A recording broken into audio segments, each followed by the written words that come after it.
Chers frères et sœurs et chers amis, bonsoir. Je suis heureux de pouvoir vous retrouver et de pouvoir passer ce moment ensemble avec vous autour de la parole. Avant de la méditer, je vous invite à prier ensemble et à demander à Dieu son aide afin de pouvoir que cette parole puisse nourrir et affermir notre confiance en lui.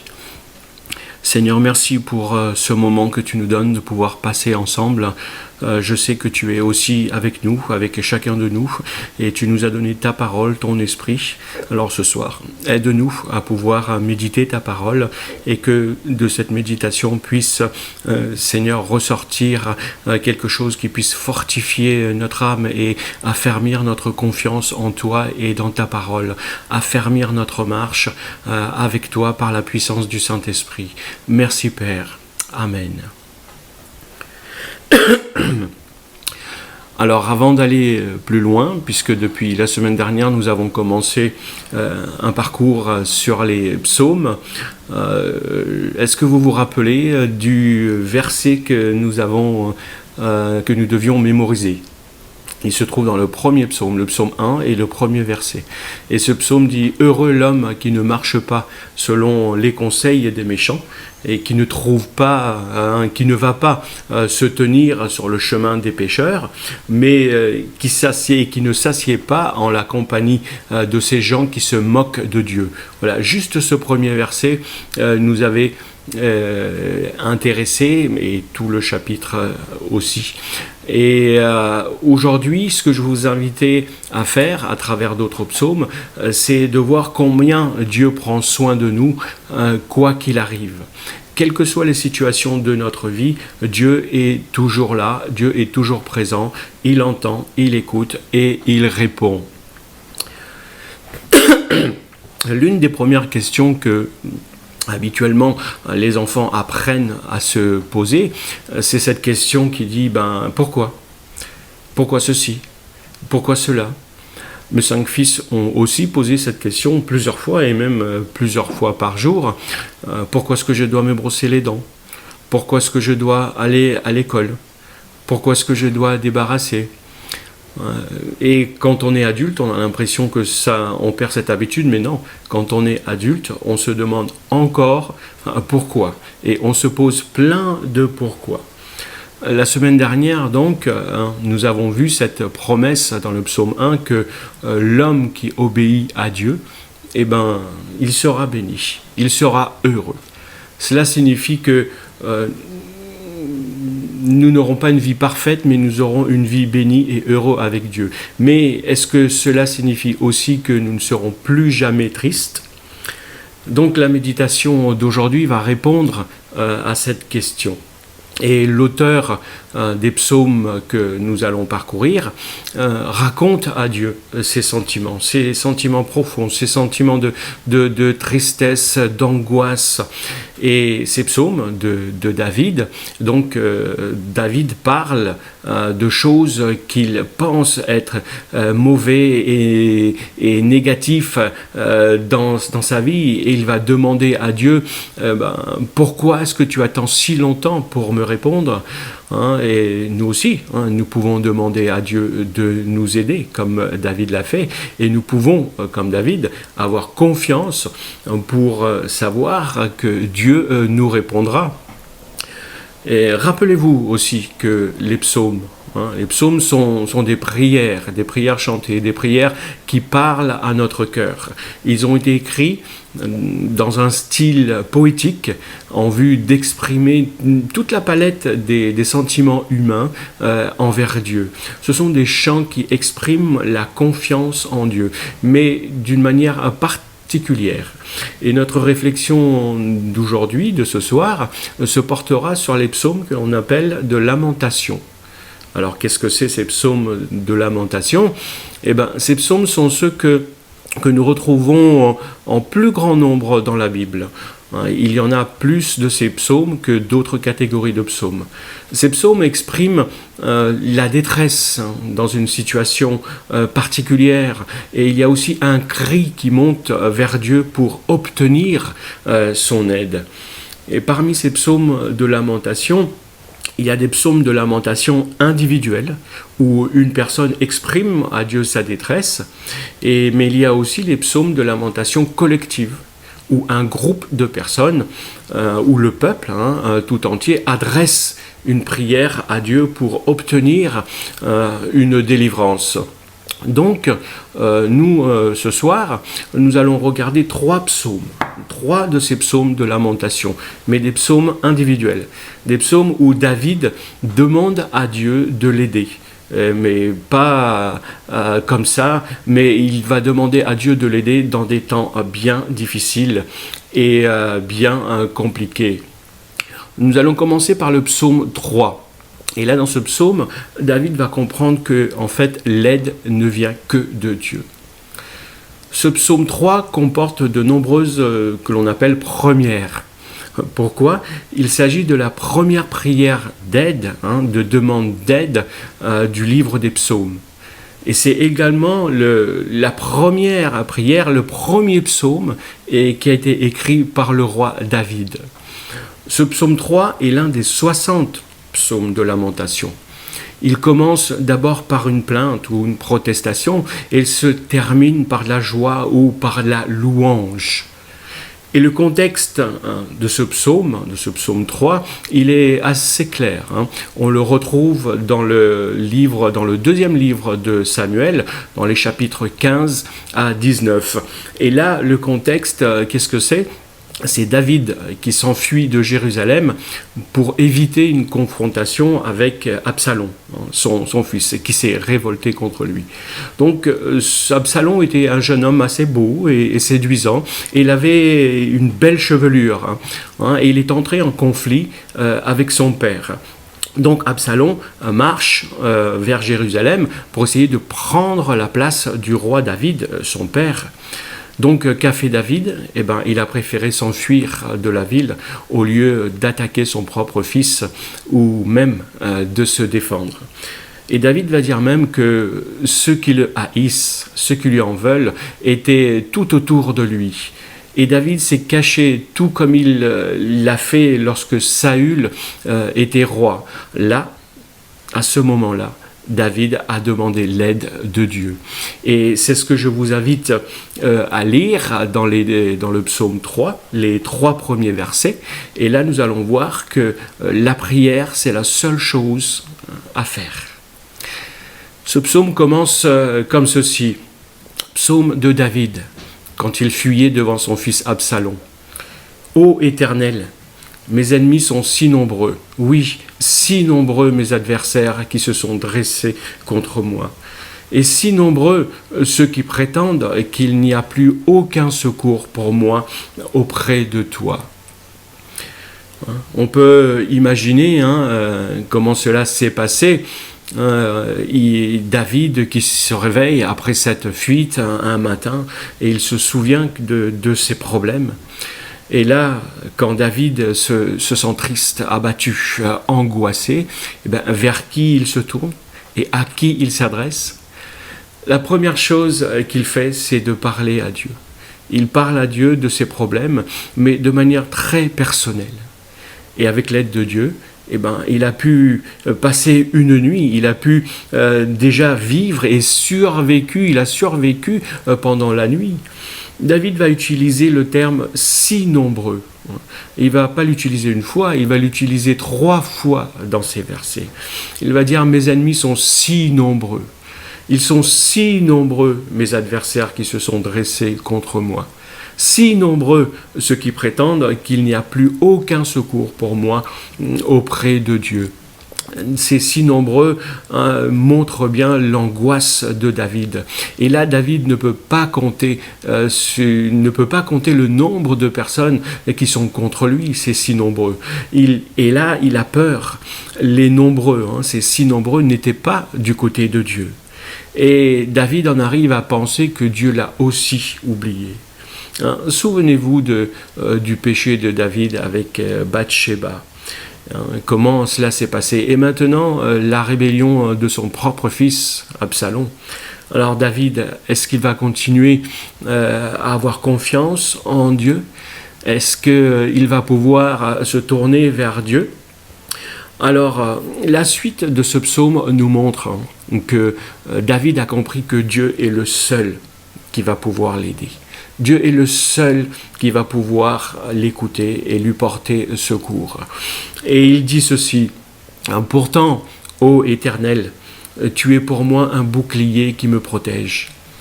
Ô toi, ma gloire, tu me feras marcher encore la tête haute. À haute voix, je crie vers l'Éternel. De sa montagne sainte, mon Dieu m'exaucera. Quand je me couche, je m'endors. Je me réveille car l'Éternel est mon soutien. Je ne craindrai donc pas ces multitudes qui sont postées autour de moi. Éternel, lève-toi. Au secours, mon Dieu, sauve-moi. Tu gifles tous mes ennemis. Tu casses les dents aux méchants. De l'Éternel vient le salut. Ô Éternel, fais reposer ta bénédiction sur les tiens. Donc, pourquoi David a-t-il pu continuer à avoir confiance en Dieu? David avait appris dans le passé que seul Dieu peut l'aider. Et il va utiliser 3 images pour décrire comment il perçoit cette aide de Dieu et comment Dieu l'aide. Il va d'abord dire que Dieu est un bouclier. Dieu est mon bouclier. Dieu est un bouclier pour protéger David et pour protéger tous ceux qui ont besoin d'aide. Deuxièmement, il va dire que David fait honneur. Tu es ma grâce, tu es ma gloire. Dieu fait honneur à David même s'il n'est plus le roi, même s'il est ce roi qui est comme un roi déchu. Et troisièmement, David va dire « Tu me relèves ». Dieu va relever David pour qu'il ne soit pas dans la honte et il marchera. Donc David sait que Dieu sera avec lui. Mais David a quand même une crainte parce que d'autres disent que Dieu ne l'aiderait pas. Mais David va prier, il va prier à haute voix. Et qu'est-ce qu'il va dire dans sa prière ? Eh bien, elle va dire « Dieu m'exaucera ». Et elle va dire que l'Éternel est mon soutien. Et donc, David a pu ensuite s'allonger et dormir parce qu'il savait que Dieu l'aiderait. Dieu était pour lui, alors qui pouvait être contre lui? Je suis sûr que cela vous rappelle un autre passage de l'apôtre Paul qui dit que dire de plus par rapport à notre situation Si Dieu est pour nous, qui se lèvera contre nous? Lui qui n'a même pas épargné son propre fils, mais l'a livré pour nous. Comment ne nous donnerait-il pas aussi tout avec lui? Qui accusera encore les élus de Dieu? Dieu lui-même les déclare justes. Qui les condamnera donc? Christ est mort, bien plus, il est ressuscité. Il est à la droite de Dieu et il intercède pour nous. Donc, qu'est-ce qui pourra nous arracher de l'amour de Dieu? Est-ce que c'est la détresse ou l'angoisse, comme pour David, la persécution, tout ce qui était autour de lui, la faim, la misère, le danger ou l'épée? On en voulait à sa vie, à David. Car il nous arrive ce que dit l'Écriture. À cause de toi, à cause de notre foi en Dieu, nous sommes exposés à la mort à longueur de jour. On nous considère comme des moutons destinés à l'abattoir. Mais dans tout cela, nous sommes bien plus que vainqueurs, par celui qui nous a aimés. Oui, j'en ai l'absolue certitude, dit Paul. Ni la mort, ni la vie, ni les anges, ni les dominations, ni le présent, ni même l'avenir, ni les puissances, ni ce qui est en haut, ni ce qui est en bas, ni aucune autre créature. Rien ne pourra nous arracher à l'amour que Dieu a témoigné en Jésus-Christ, notre Seigneur. Quelle formidable promesse et quelle formidable assurance. Donc nous pouvons avoir confiance en Dieu et nous reposer, même tranquille, après nos inquiétudes, quand les troubles sont là autour de nous et partout. Ensuite, je vous invite à voir un autre psaume de David toujours, le psaume 13. Il est très court ce psaume, il n'a que 7 versets. Et là, David va poser une question honnête à Dieu, une question du fond de son cœur, une question authentique. Et il dit ceci dans ce psaume, « Ô chef des cœurs », psaume de David, « jusque à quand Ô Éternel, m'oublieras-tu sans cesse? Jusqu'à quand seras-tu loin de moi? Jusqu'à quand aurai-je des soucis et des chagrins au fond, au cœur, à longueur de journée? Jusqu'à quand mon ennemi aura-t-il le dessus? Regarde, Éternel mon Dieu, réponds-moi, viens réparer mes forces, sinon je m'endors dans la mort. Sinon mon ennemi dira de moi, il a triomphé. Mes adversaires se réjouiront lorsqu'ils verront ma chute. Pour moi, j'ai confiance en ta bonté. La joie remplit mon cœur à cause de ton grand salut, et je veux chanter en ton honneur. Ô Éternel, tu m'as comblé de tes bienfaits. Ce psaume a été aussi repris dans des chants et des cantiques. Et là, on dit que David a probablement écrit ce psaume à l'époque où Saül a essayé de le tuer. Donc c'est un très court psaume, hein, mais c'est un très court psaume qui parle d'une très longue attente. Et là, David va demander 4 fois à Dieu jusqu'à quand. Est-ce que, étant petit, ça vous est déjà arrivé lorsque vous étiez avec vos parents dans une grande foule, de perdre vos parents, hein, de ne plus savoir où ils étaient? Et qu'est-ce que vous avez ressenti à ce moment-là, hein? Et même, on peut essayer de ressentir. Hein. David a certainement ressenti ce genre de peur et d'angoisse lorsqu'il a écrit ce psaume 13. Est-ce que vous vous souvenez aussi avoir entendu des enfants lors d'un trajet qui semble assez long, combien de temps avant que nous arrivions? Ce genre de questions. En fait, quand nous sommes heureux, nous ne pensons pas au temps qu'il faut pour arriver à quelque chose. Et là, David demande à Dieu, mais combien de temps? Combien de temps? Il va demander, peux-tu m'entendre quand je crie vers toi? Est-ce que tu te soucies vraiment de ce qui m'arrive? David pose donc cette question 4 fois en 2 versets seulement. Il pensait que Dieu lui avait caché son visage.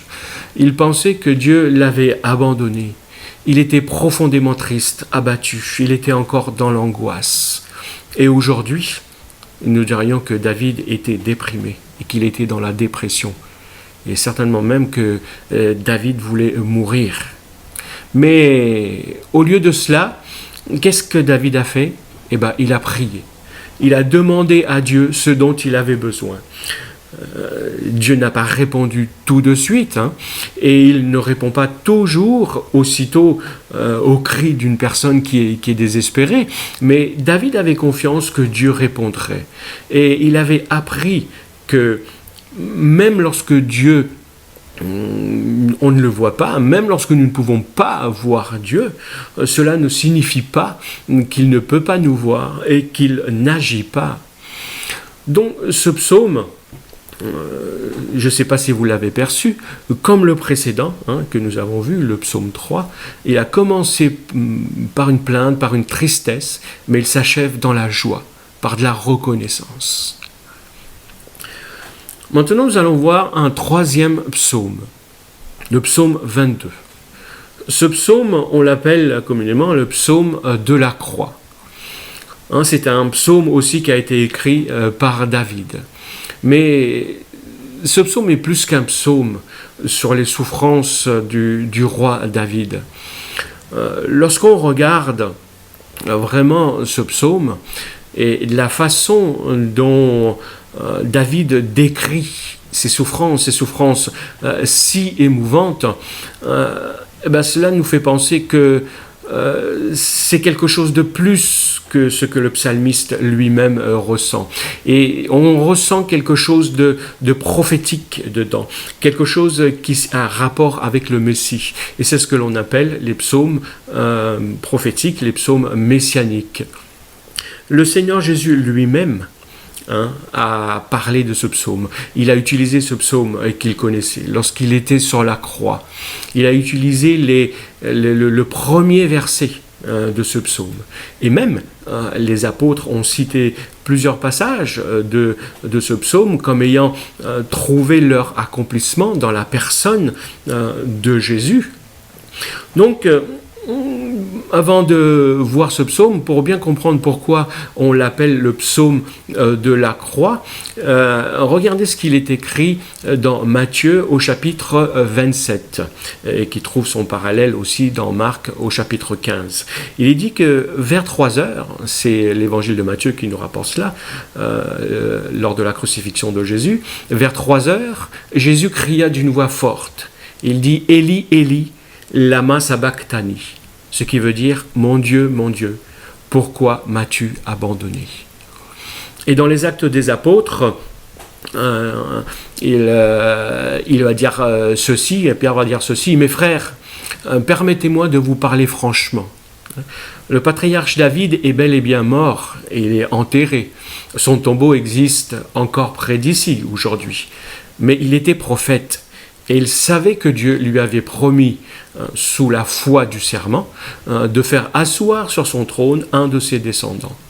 Ainsi, il a entrevu par avance la résurrection du Messie, et c'est d'elle qu'il parle en disant que Dieu ne l'abandonnera pas dans le séjour des morts, et qu'il ne laissera pas son corps se décomposer. Et Pierre nous rapporte cela dans Actes au chapitre 2. Donc, comment commence ce psaume? Nous allons lire les 5 premiers versets. Et là, David va pousser 2 cris. Un cri de désespoir et ensuite un cri d'espérance. Donc, lisons ensemble. Au chef des chœurs, psaume de David, à chanter sur la mélodie de Biche de l'aurore. C'est un instrument dont on ne connaît pas, ou une partition dont on a perdu. Donc il dit ceci, mon Dieu, pourquoi m'as-tu abandonné? Tu restes loin, tu ne viens pas me secourir malgré toutes mes plaintes. Mon Dieu, le jour j'appelle mais tu ne réponds pas. La nuit je crie sans trouver de repos. Pourtant, tu es le Saint qui siège sur ton trône, au milieu des louanges d'Israël. En toi déjà, nos pères se confiaient. Oui, ils comptaient sur toi, et tu les délivrais. Lorsqu'ils criaient à toi, ils étaient délivrés. Lorsqu'ils comptaient sur toi, ils n'étaient pas déçus. La première moitié de ce psaume raconte ce que David ressent profondément. Il pensait que Dieu l'avait laissé tout seul pendant la période où il avait des problèmes avec son ennemi. Et il demande à Dieu, donc, pourquoi est-ce que tu ne m'aides pas? Pourquoi est-ce que tu me laisses tout seul? Pourquoi est-ce que tu ne m'écoutes pas? Pourtant, je crie à toi. Donc, David ressent vraiment comme une profonde angoisse et de la tristesse dans son cœur. Il est pris d'une douleur intense et il demande de l'aide à Dieu. Et Dieu n'a pas répondu. David dit, je pleure, je crie parce que tu ne m'aides pas. Et il se demandait si Dieu l'avait oublié et si Dieu l'avait abandonné. Mon Dieu, pourquoi m'as-tu abandonné? Mais voilà que David se rappelle que Dieu l'avait aidé dans le passé. Et Dieu a aidé aussi son peuple, les Juifs, les anciens, comme David le dit, et que David connaissait. Donc cela a rendu David encore plus triste. Pourquoi? Parce que David voulait savoir pourquoi est-ce que Dieu n'intervenait pas maintenant alors qu'il l'avait fait pour son peuple avant. Et ce psaume commence donc par « Pourquoi m'as-tu abandonné? Pourquoi est-ce que tu me laisses tout seul ?» Voilà ce cri de désespoir de David. Mais David va pousser un autre cri. Du fond de son cœur, l'espoir, l'espérance va jaillir. Et il va dire qu'il a de l'espérance. Comment? Premièrement, parce que Dieu est saint. Et que Dieu se tient au milieu des louanges d'Israël. Son trône est au milieu des louanges d'Israël. Deuxièmement, que les pères, les premiers pères, c'est le peuple, ont eu confiance en Dieu et Dieu les a délivrés. Donc, troisièmement, David dit que ses pères, ses anciens ont compté sur Dieu et ils n'ont pas été déçus de Dieu. Donc il avait de bonnes raisons de pouvoir avoir confiance. Maintenant, que se passe-t-il? David, à la fin de ce psaume, va comprendre que c'est Dieu seul qui sauve. À partir du verset 22, « Délivre-moi de la gueule du lion, Préserve-moi des cornes des taureaux. Oui, tu m'as répondu. Je proclamerai à mes frères quel Dieu tu es. Je te louerai dans l'assemblée. Vous tous qui craignez l'Éternel, célébrez-le. Descendants de Jacob, glorifiez-le. Descendants d'Israël, redoutez-le. Et là, on voit tout de suite que le psaume change. Il change vraiment de saveur. C'est maintenant plein de louanges et de reconnaissance. Dieu a entendu David quand il a prié. Donc David a promis de louer le nom de Dieu parce que Dieu ne l'avait pas oublié. David pouvait le dire maintenant aux autres afin qu'eux aussi puissent louer Dieu. Est-ce que vous avez déjà fait connaître le nom de Dieu à quelqu'un qui ne le connaissait pas afin que lui aussi puisse être reconnaissant à Dieu? Ce psaume, là, ne parle plus de la souffrance de David. David loue Dieu. Il a entendu quand Dieu a prié. Dieu ne se détourne pas. Il ne détourne pas son visage de nous. Il nous entend. Lorsque vous vous sentez triste, lisez ce psaume. Dites à Dieu que vous vous sentez triste, vous sentez abattu, dans l'angoisse peut-être, et que vous déprimez. Et demandez à Dieu de vous aider. Ensuite, dites simplement à Dieu que vous croyez, que vous avez confiance qu'il va vous répondre, parce qu'il l'a déjà fait. Et souvenez-vous que l'amour de Dieu ne faillit jamais, et que rien ne vous séparera de l'amour de Dieu. Parce que vous ne pourrez pas faire confiance à Dieu et vous inquiéter en même temps. Ce n'est pas possible, c'est quelque chose qui n'est pas compatible. Donc, nous pouvons ne pas nous inquiéter parce que Dieu est toujours présent et que nous pouvons avoir confiance en lui. Maintenant, je vais simplement vous indiquer comment ces psaumes sont construits afin que vous puissiez vous-même identifier les éléments qui sont communs à ces psaumes de lamentation. Il y a des éléments qui sont communs. Dans tous ces psaumes, on voit qu'il y a un appel à Dieu. On se tourne vers Dieu d'abord, premièrement. Et ensuite, après cette tournée vers Dieu, il y a une description de la détresse et de la souffrance de la personne. Ensuite, il y a un cri de secours, un appel pour obtenir l'aide de Dieu. Ensuite, il y a cette déclaration de foi en Dieu, parce qu'il est quelqu'un de sûr, de fiable. Et là, il y a une confession parfois de péché aussi qui est accompagnée de cela. Mais cela est aussi suivi d'un engagement à agir lorsque Dieu répond. Et il y a une conclusion qui se termine généralement soit par la louange, soit par une affirmation de ce que Dieu est. Ces psaumes sont très utiles pour nous qui croyons en Dieu. Ils nous permettent de pouvoir nous identifier à certains individus qui eux aussi ont connu et ont vécu des épreuves dans leur relation avec Dieu. Et ces exemples de foi et de confiance en Dieu peuvent nous aider et nous encourager à nous tourner vers Dieu dans les moments les plus difficiles et les plus compliqués de notre vie, jusqu'à aller à la déprime et pouvoir faire confiance à Dieu. Je vais vous laisser avec les sujets de réflexion pour ce soir. Alors, première question, pourquoi pensez-vous que David n'est pas resté avec sa peur, même lorsque ses ennemis étaient tout autour de lui? Deuxièmement, qu'est-ce qui est le mieux? Regarder les gens pour obtenir de l'aide ou se tourner vers Dieu d'abord pour obtenir de l'aide? Pourquoi? Troisième question, est-ce que le bien peut venir de la souffrance, d'un moment compliqué et d'un moment difficile? Si cela vous est déjà arrivé, comment? Quatrièmement, ces psaumes parlent des problèmes de David et de sa foi en Dieu, de sa confiance en Dieu. Avec la structure dont je vous ai parlé, maintenant, comment les sentiments de David, ce que vous aurez à regarder, ont évolué entre le début et la fin de ces psaumes? Est-ce que le psalmiste a loué Dieu? Est-ce qu'il a remercié Dieu? Est-ce qu'il a demandé quelque chose à Dieu? Est-ce qu'il s'est plaint de quelque chose? Voilà, vous aurez à méditer dessus. Et pour ce soir, notre verset à mémoriser, il se trouve dans le psaume 13, au verset 6, et il dit ceci: « Pour moi, j'ai confiance en ta bonté. La joie remplit mon cœur à cause de ton salut. Je veux chanter en ton honneur, ô Éternel. Tu m'as comblé de tes bienfaits. Je redis, pour moi, j'ai confiance en ta bonté. La joie remplit mon cœur à cause de ton grand salut. Donc, je veux chanter en ton honneur, ô Éternel. Tu m'as comblé de tes bienfaits.